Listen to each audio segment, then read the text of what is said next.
Well, in an effort to help with water conservation, Spokane City Council passed a new ordinance that would limit water usage depending on the level of the Spokane River. The council said if the level does drop below 1,000 CFS, which is cubic feet per second, then the ordinance will basically take effect. But what does all of this mean? I actually went down to the Spokane River and talked to the Riverkeeper about the importance of water conservation and its impact on the health of our river. Earlier this year, Spokane City Council approved an ordinance that would limit water usage if the Spokane River drops below 1,000 CFS. And to get to the bottom of exactly what all of this means, we're hitting the water today with the Spokane Riverkeeper. The Spokane Riverkeeper is an advocate and a champion and a watchdog for the Spokane River for the public. Jerry, the Spokane City Council recently enacted an ordinance. When the water drops below 1,000 CFS, we go into some water restrictions starting in 2023.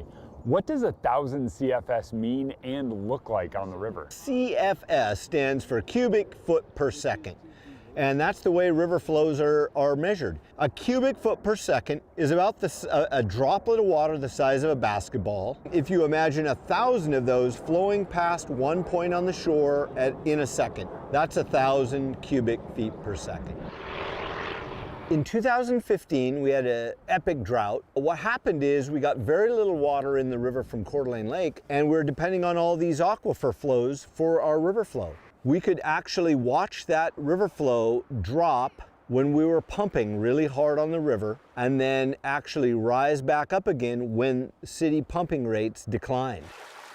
We're actually looking at the Spokane Valley Rathdon Prairie Aquifer as it's coming out of the ground and running into our river. These are the flows that keep our river alive in the summer. It's also a sole source of drinking water for almost 500,000 people. If we're actually being smart and wise water users, we can keep more of this essential aquifer water in our river in exactly when our river needs it, in the low flow season, the heat of the summer. All right, Jerry, we've seen a lot of climate change's impacts around much of the Northwest and inland Northwest. Is it having an impact on the flow of the Spokane River?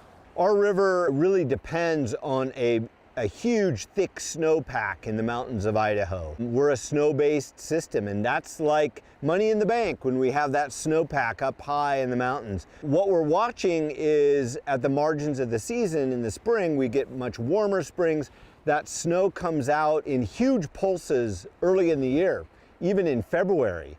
And then we just don't have the beautiful cold flows late in the summer like we once did. The aquifer water is just critical to the Spokane River, especially in those low flow times of the summer, because it's what, first of all, keeps a lot of water in our river, but second of all, is coming out at a really low temperature, somewhere between 52 and the river will be as low as 58 degrees. Might seem like a minor thing, but that's really critical for the fish and wildlife that depend on this river. We really encourage people to think about what can they do for the river. And conserving water, honestly, is one of those places where people can make a difference and they can do something great for their river. So quick question, Jeremy. Does he Yes. think the ordinance that I think takes effect in 2023 you mentioned, with the Yes. city council and limiting water during certain scenarios, does he think that will have an impact on the water level? Yeah, so it's one of those things where it's not just necessarily the water level, it's getting that cooler aquifer water in. And so in recent years, with that snow melting very fast early on in the season and then river levels dropping and warming, if we can lower pumping amount, there is a direct correlation to how much cold water the aquifer puts in, and then it would be putting in more, the river level would actually stay a little bit higher and colder.